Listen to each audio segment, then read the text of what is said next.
Rail লাইনের ধারে রঘু কাকার ছোট্ট চায়ের দোকান। সন্ধ্যা নামলেই জ্বলে উঠত একটি কেরোসিনের বাতি। লোকজন বলতো এই বাতির আলোয় নাকি অনেক কথা লুকিয়ে আছে। রঘু কাকা খুব কম কথা বলতো। তার একমাত্র ছেলে এই লাইনেই দুর্ঘটনায় মারা গিয়েছিল।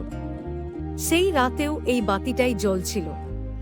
এরপর থেকে রঘু কাকা প্রতিজ্ঞা করেছিল, যতদিন সে বাঁচবে এই বাতি নিভতে দেবে না। এক শীতের রাতে বিদ্যুৎ চলে গেল। চারপাশে ঘন অন্ধকার।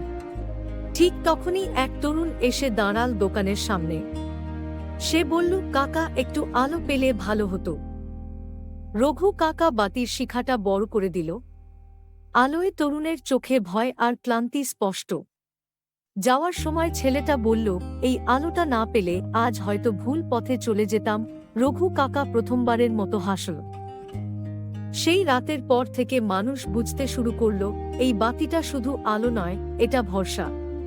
রঘু কাকা বুঝল, নীরব থেকেও অনেক কিছু দেওয়া যায়। কেরোসিনের বাতিটা আজও জ্বলে। আলোটা ছোট, কিন্তু তার অর্থ অনেক বড়।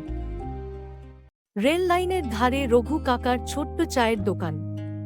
সন্ধ্যা নামলেই জ্বলে উঠত একটি কেরোসিনের বাতি। লোকজন বলতো এই বাতির আলোয় নাকি অনেক কথা লুকিয়ে আছে। রঘু কাকা খুব কম কথা বলতো। তার একমাত্র ছেলে এই লাইনেই দুর্ঘটনায় মারা গিয়েছিল। সেই রাতেও এই বাতিটাই জ্বলছিল।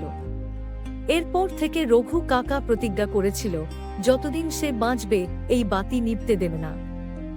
এক শীতের রাতে বিদ্যুৎ চলে গেল। চারপাশে ঘন অন্ধকার।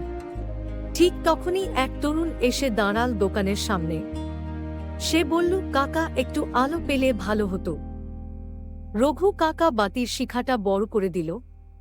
আলোয় তরুণের চোখে ভয় আর ক্লান্তি স্পষ্ট। যাওয়ার সময় ছেলেটা বলল, এই আলোটা না পেলে আজ হয়তো ভুল পথে চলে যেতাম। রঘু কাকা প্রথমবারের মতো হাসল।